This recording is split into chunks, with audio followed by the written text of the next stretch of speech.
Weird lagi na. It's so weird. Walang kabaluan eh. Manong man eh. Ha? Habol naman na? This is not just an ordinary fabric. This cloth could tell stories, stories of nature and spirits. And the people who wove them with their own hands. Let's discover more about Indigenous heritage, their textile art, and traditional houses that reflect their culture. Good day everyone, I'm Kiara Gutchiano, and today I'll be sharing about the tinalak, a beautiful and sacred fabric made by the Tiboli people of Lake Cebu, South Cotabato. The tinalak is often called the dream cloth because its pattern are based on the dreams of the weavers, known as the dream weavers. It's made from abaca fibers and dyed naturally, showing the Tiboli's deep connection to nature and spirituality. For the Tiboli people, the tinalak represents their identity and soul.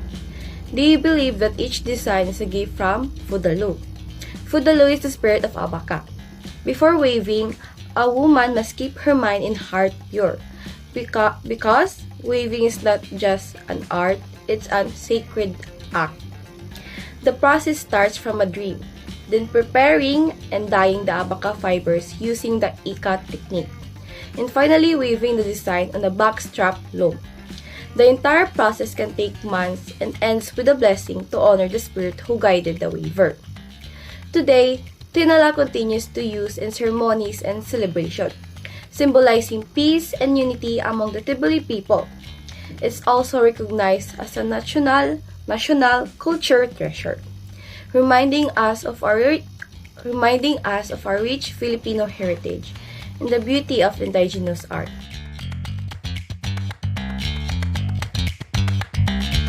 Daya people live in the mountain ranges of Tava Oriental. They are often called the most sophisticated tribal culture in the Philippines.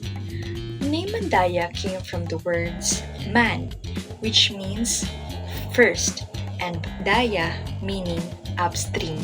So it means the first upstream people. Even after hundreds of years of colonization, the Manday have continued to protect their traditions and beliefs. They still follow their animistic religion, where they believe that the spirits are connected to everything around them. Because of this, rituals and sacrifices are an important part of their everyday life. Their traditions are passed down from one generation to the next. The dagmay is a hand-woven abaca cloth made by Mandaya women.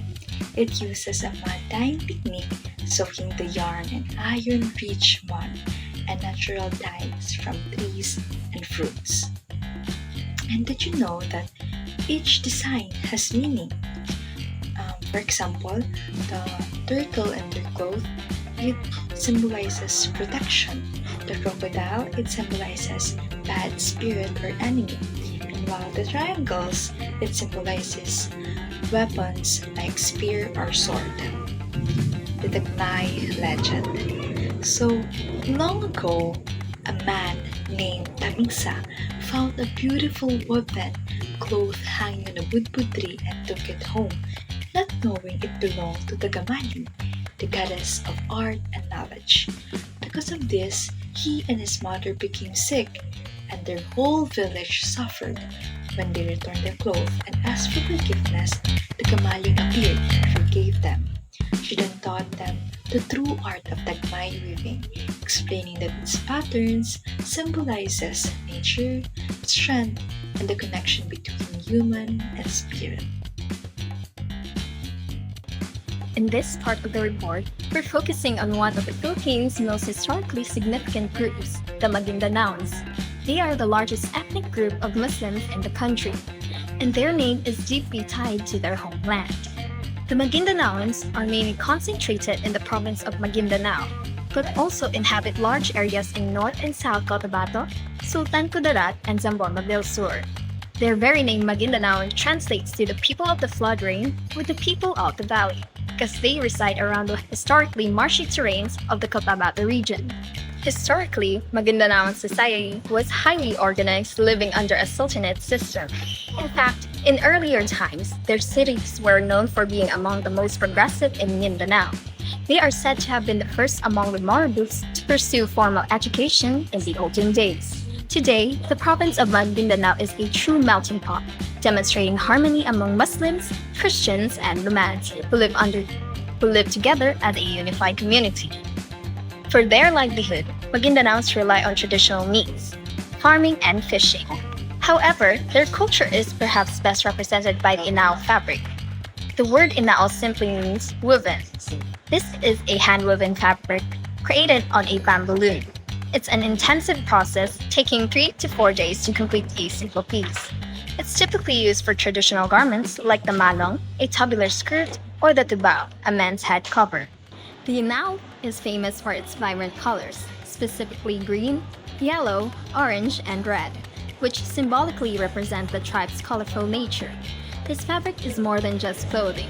It is a clear expression of the Maguindanao's rich history, social harmony, and deep connection to the land.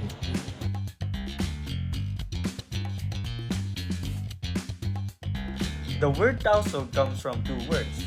Tao, which means person, and Soog, the old name of Holo Island. Some people also say that Tausog means people of the current. The Tausog are the dominant group in the Sulu archipelago, and their religion is Islam. They are well known as skilled traders because of their close access to Malaysia and other neighboring islands.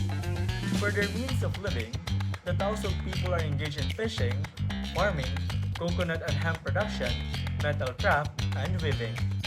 Most of them live in Holo and other parts of the Sulu archipelago. Now, let's talk about their traditional cloth called Pisabit Siputangan, or simply known as Pis.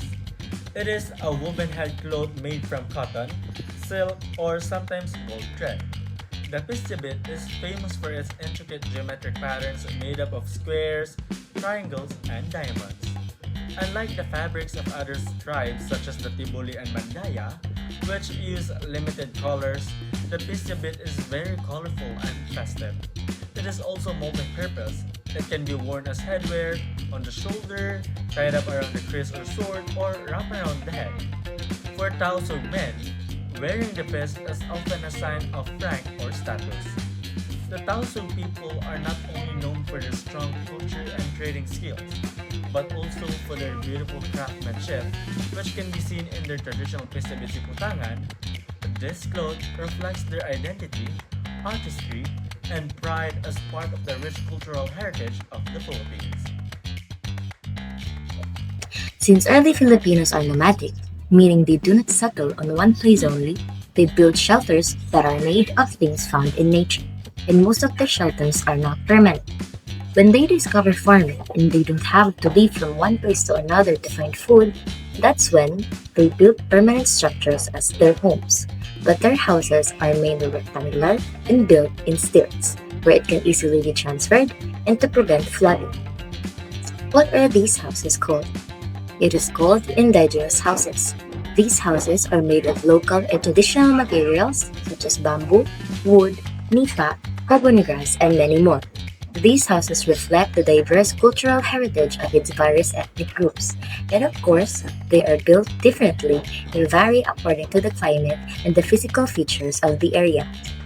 These are the considerations of pre-colonial Filipinos in making their houses. That's why there are other variations of bahay kubo. So I'll be giving 5 examples of indigenous houses, namely bahay kubo, bahay na bato, turugan, ifugao bale, and ibatan house. Let's start with the bahay kubo. Bahay kubo in Tagalog means country home, but the word bahay is from Proto-Malayo Polynesian balay, which means public building or community home. And the word kubo is from the Proto-Malayo Polynesian kubo, which means field hut. Bahay na bato, which literally means stone house, is occupied by wealthy families before. The design follows the bahay kubo, where it has open ventilation and elevated roofs. However, the materials in making bahay na bato are far more different than the bahay kubo. Turugan is a royalty house of the Maranams. It is a vernacular house which also symbolizes a high social status.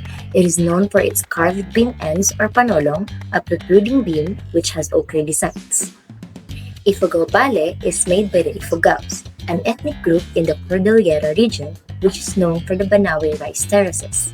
This house is a one-room structure.